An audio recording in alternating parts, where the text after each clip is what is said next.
Okay, our next session is called Modernizing in Place with API-led integration, lower risk, and accelerate deployments. With us is Bob Jeffcott, Principal Systems Engineer, Software AG Government Solutions. Take it away, Bob. Thanks, Mike. I appreciate that. As Mike said, my name is Bob Jeffcott. I am a systems engineer with Software AG Government Solutions. I spent the last 20 plus years helping federal, state, local, and education organizations modernize and integrate their systems together.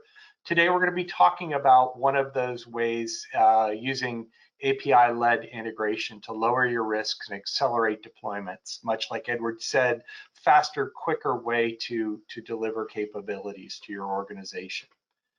And first, I really did just want to talk about what difference an API can make.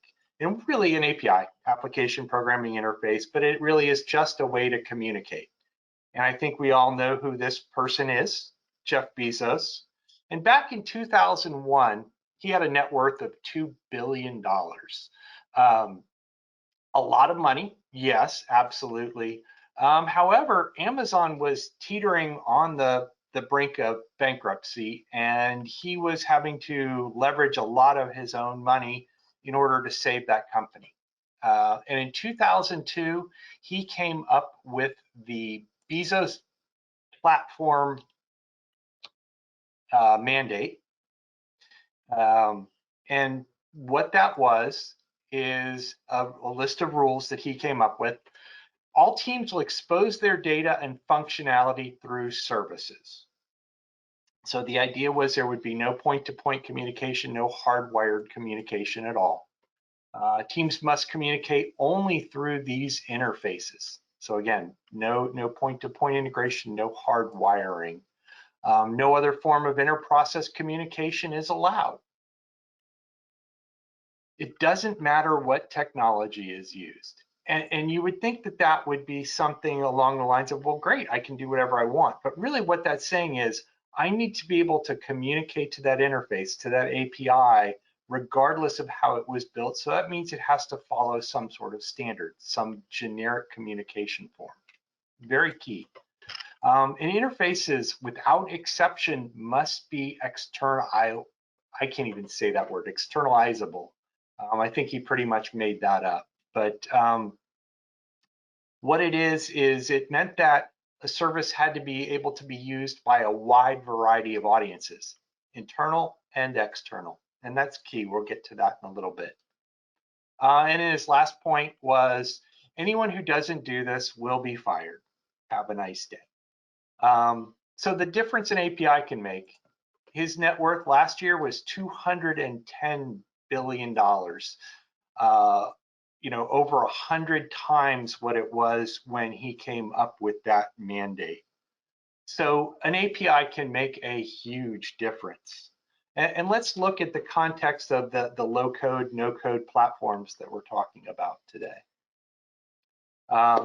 We do have these wonderful low-code, no-code platforms. They're growing in popularity, especially among government organizations. It's a great way to democratize development. As Edward said, I can have people build things that maybe don't necessarily have the underlying technological skills. It enables them to deliver services to their citizens and constituents faster, more efficient. It lowers the cost of development. And these are really effective systems of engagement. I can communicate faster, quicker, both internally and externally using these things. And to steal a little bit of Amy's thunder, earlier on, I did highlight a couple benefits of the SaaS no-code and low-code applications.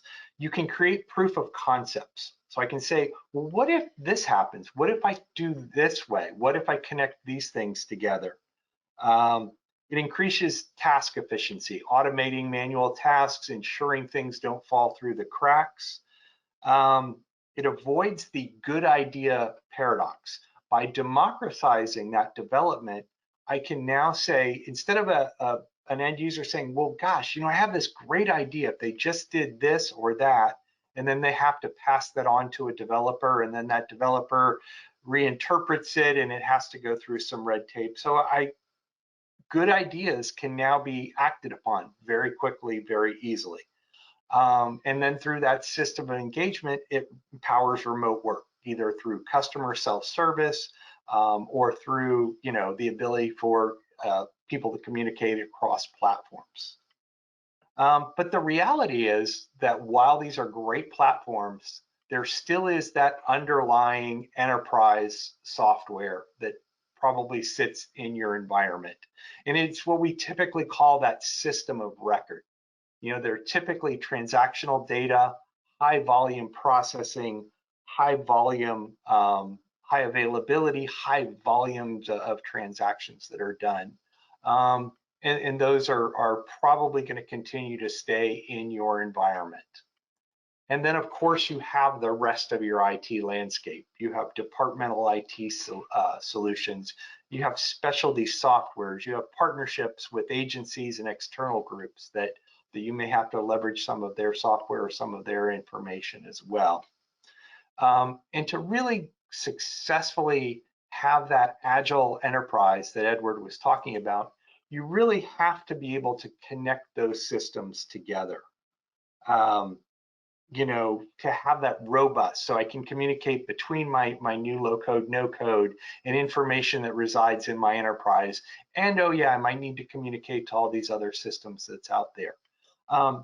And when I do that communication, I do it through APIs, as Jeff Bezos said. I should communicate, generically, for lack of a better word, and through an integration platform, so that those things are easily connected. And they should really follow those same principles that you see with the low-code, no-code platforms.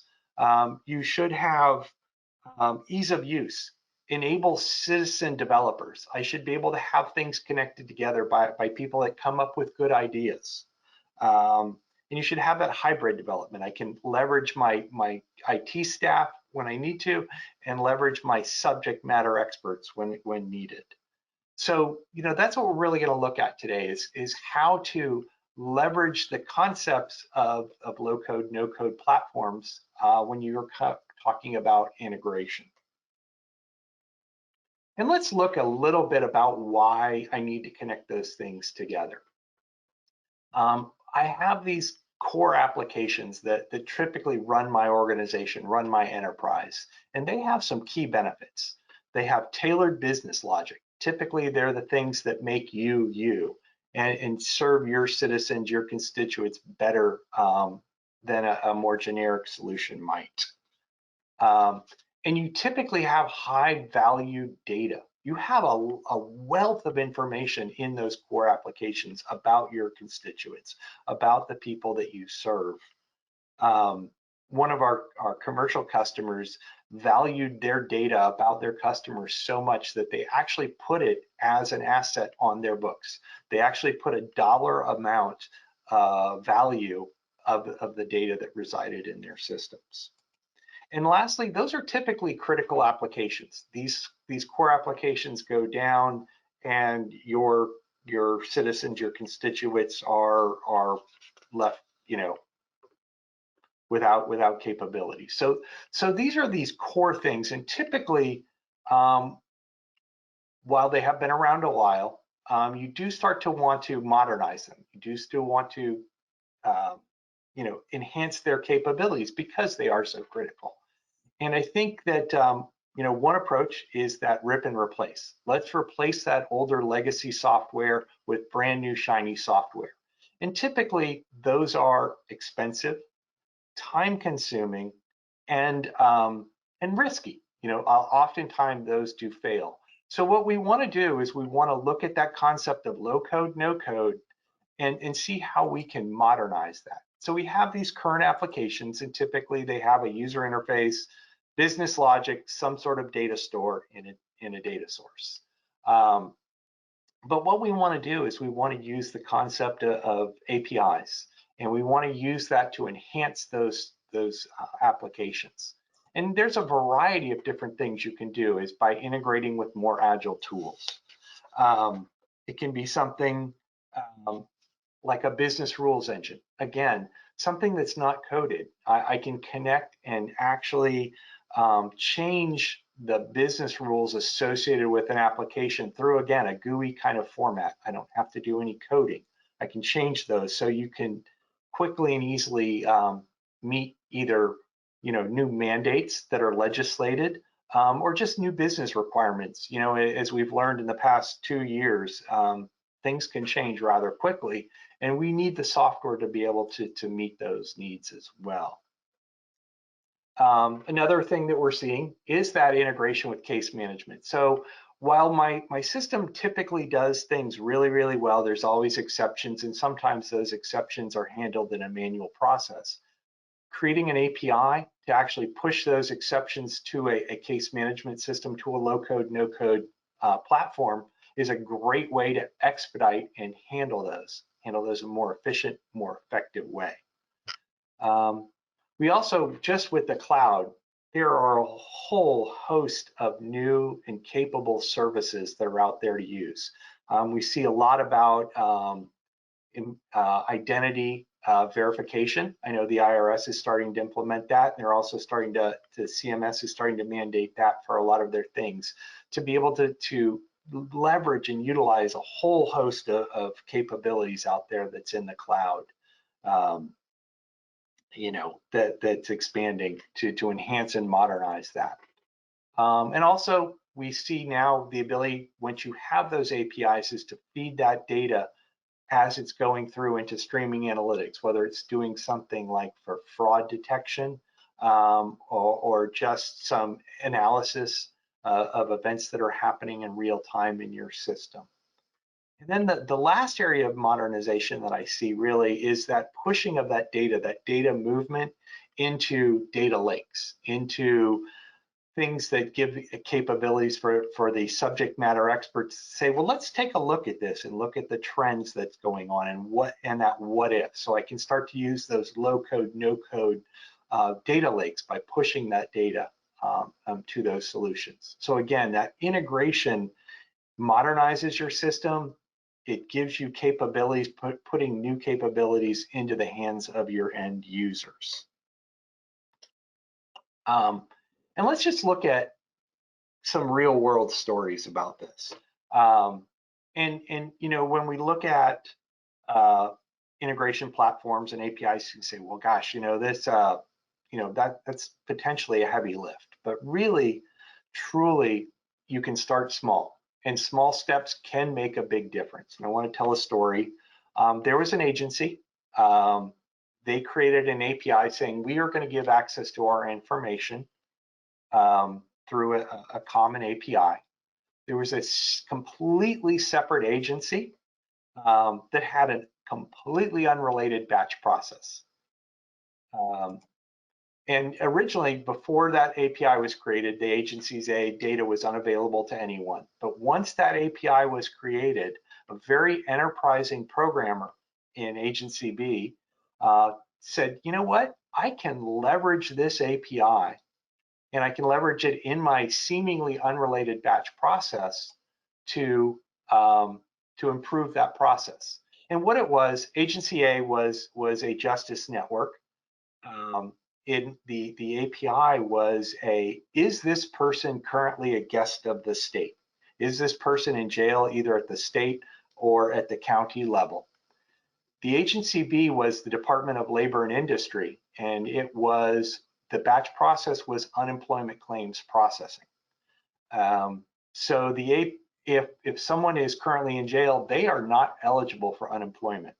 So by implementing that simple API, that single thing into a seemingly unrelated process, that state saved tens of millions of dollars a year just from that single API.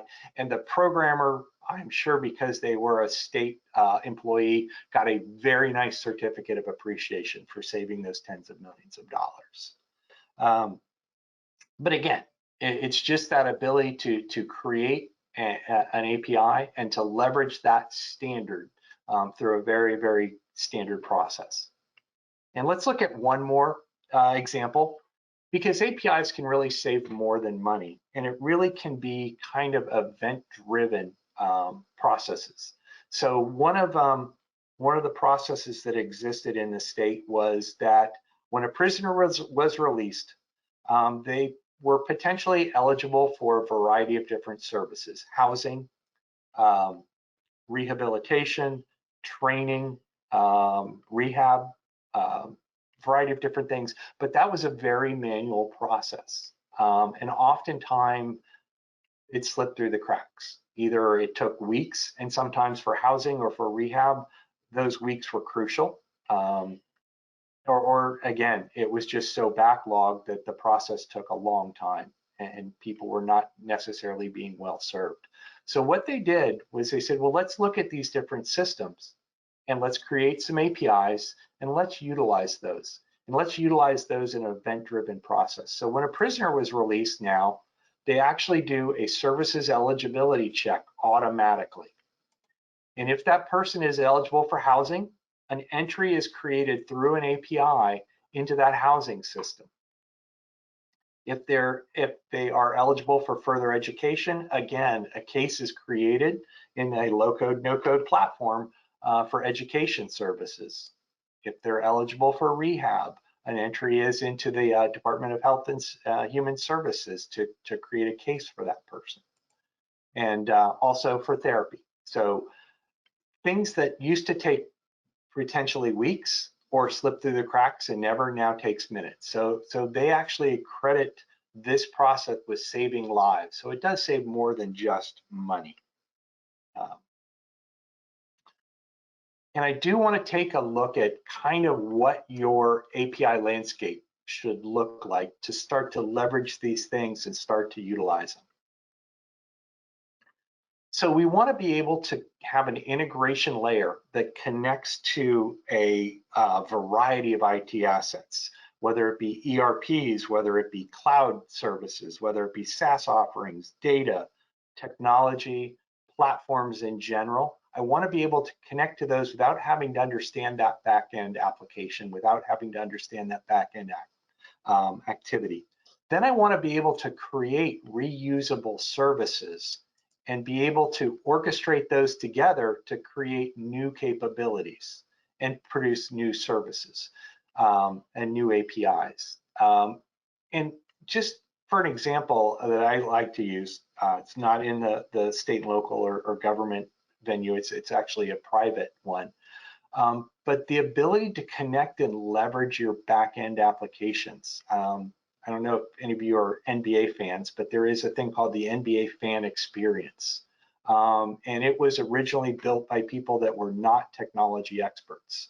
And one of the really cool processes, so it's not even really anything you can touch or feel, but what they created was an enhanced season ticket holder experience. Going back to that example of, that what if scenario, this person said, well, what if I connect the ticket scanning process and go and look and see, is that person a season ticket holder? If they are, let's go check the season ticket holder database to look at their demographics. And if it's within about a week of their birthday, let's do something nice for that person. So what they do is they automate connecting those systems together, do that check, and then they say, if it is, let's fire off a ticket to the catering department's system to create a birthday cupcake. And let's fire off another ticket to our concierge service to pick that cupcake up, deliver it to the person, and wish that person a happy birthday by their name. Again, a very simple, straightforward process that made fans a little bit happier. The group that did that actually went from, I think, 18th in fan experience to number 2 in fan experience. And again, it wasn't creating anything new other than integrating existing processes together.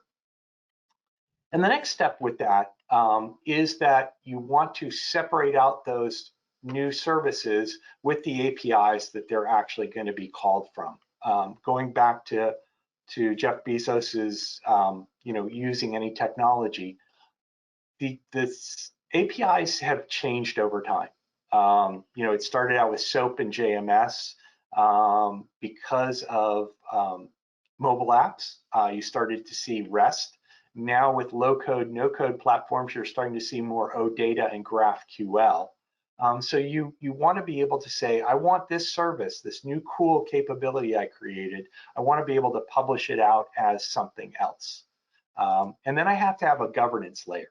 So I have to be able to have the ability to have my audience have different runtime policies, so that if it's an internal one, I may have a different level of security than if I do have an external one, that I may have to have a certificate.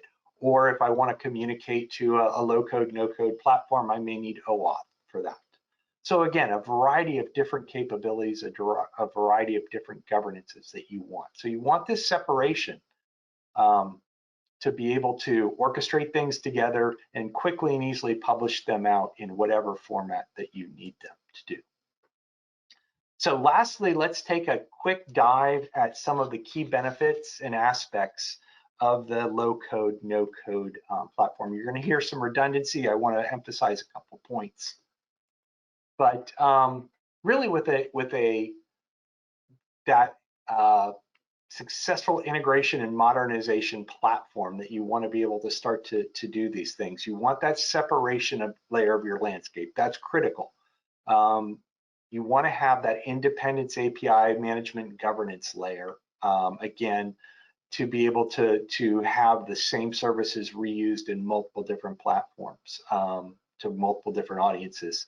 The IRS said that when they implemented that separate API governance layer, it reduced their service development time by 50%, because they didn't have to worry about things like security, throttling, versioning, content-based routing. We really want to follow with this the idea of wizard-driven connections and orchestrations and API creation. We want to follow those low-code, no-code philosophies that you have heard from and will continue to hear from. You also want a library of reusable services. The idea of, I want to be able to use things over and over again, not just functions I have within my own organization, but just standard things. I want to be able to do things like date manipulation, string manipulation. If you implement these things, you'll see benefits. Reduced development time, reduced testing time, which means quicker implementation. Hey, I can go ahead and develop services faster. I can adapt to changes quicker, faster. By having this ability and having this low-code, no-code integration platform, I can leverage my subject matter experts. I can avoid rewriting code due to changing standards, because I can take that same service and with a click create, instead of a REST service, create an OData service. And then if I could, just to wrap up, let's look at the key features. And again, I know I'm repeating myself a little bit, but I want to talk a little bit about the connections. Connections should be to a wide variety of things: applications, data, SaaS, platforms, content, social media. And as you guys know, things are changing all the time. You know, with IoT, I need to communicate with a whole host of enterprise systems now, and a whole host of devices. I need to be able to have those connections handle things like security, pooling, timeouts, throttling. I need that all defined at that connection level. I don't want to have to ever know that. I just have to know, hey, I want to connect to this SaaS application, or I want to connect to this data source. I don't need to know what the security is behind it. I don't need to know what the timeouts are. I don't need to know what the rules are. So I need to remove that knowledge of that underlying resource. I just need to know I can connect to it. I also need this to be wizard driven. I need to have a subject matter expert be able to create new services and new functions easily. I need to be, again, remove that knowledge of underlying resource. I need to be able to create a service from a mainframe without having to know or worry about EBCDIC to ASCII translation. I need a recipe of common scenarios. You know, as Edward said, you know, one of the expansions of SaaS was, I don't want to redo things over and over again. Well, you know what? There's very common scenarios, both for low-code, no-code platforms, but also for the low-code, no-code integration scenarios. So I need a wide recipe of those. I don't want to have to build them, and I want to be able to generate multiple API formats. so I can deliver those services out to multiple different platforms. Governance, I want to be able to have uniform policy enforcement. This goes a long way to appeasing your security people. It goes a long way to being able to enhance data sharing initiatives, because you can say, look, I have these policies in place to secure this data, to secure the underlying capabilities. And I want to have different policies for different audiences. So, you know, for example, with that API for are you in jail or not, it's very, very high volume when you were talking about unemployment claims processing, because those are, you know, hundreds of thousands of records that are done each month. That person needs a different policy than, say, maybe a bot that's trying to do a denial of service attack. So I need to be able to have different audiences have different policies. I need to be able to do SLA monitoring. Are my APIs running well? Are they meeting the needs? And also just some analytics with that. And again, throttling threat protection. I want to be able to say what people can use, when they can use it, and to do some sort of threat protection to make sure that this is not being accessed by a nefarious group. I want to be able to have the ability of versioning, because not everyone's going to be able to use the latest and greatest, newest APIs.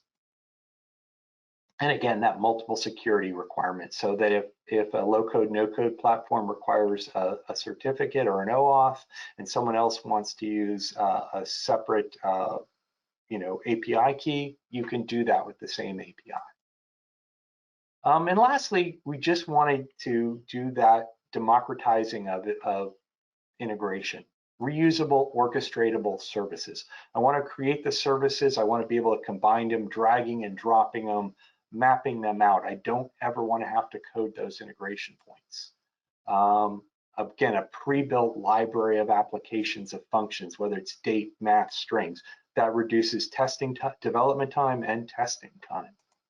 I want to be able to drag and drop. I want to be able to do format translation. So I want to be able to take an MQTT message and drop that into a format that my ERP can understand if I need to. And with that, I think I am done. Thank you guys so much for your time.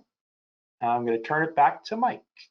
Thanks, Robert. I have one question, and I'll just share with the audience the poll results. The question was, is your agency using Lowcode? And 24% said yes, 12% said just beginning to use, and then 52% said currently evaluating merits of moving forward. So my question is for those 50% that are evaluating it right now, and then the other 12%, you know, so it's what, almost 65% just beginning. You mentioned something about the importance of starting small. Can you just share some advice to that group that's just starting their journey or considering it, and take it from there? Sure. And I think if you looked at Edward's plan, they did that same thing. They started with a single process. So let's look at solving a problem. And it doesn't have to be, I don't have to solve every problem all at once. Let's start with a single problem. And it can be something, especially with the low code, no code stuff, it can be simple as automating an email process that was done manually now. So sure, absolutely. You know, look at the backlog of things that you are manual now, or maybe two disconnected processes, and join those together. And then build from there. Like I said, I think Edward did a great job of utilizing that start small concept of let's do one thing, let's do it really well, and then let's evolve. You know, he added the user management piece that said it made my life really easy, you know, from that point forward.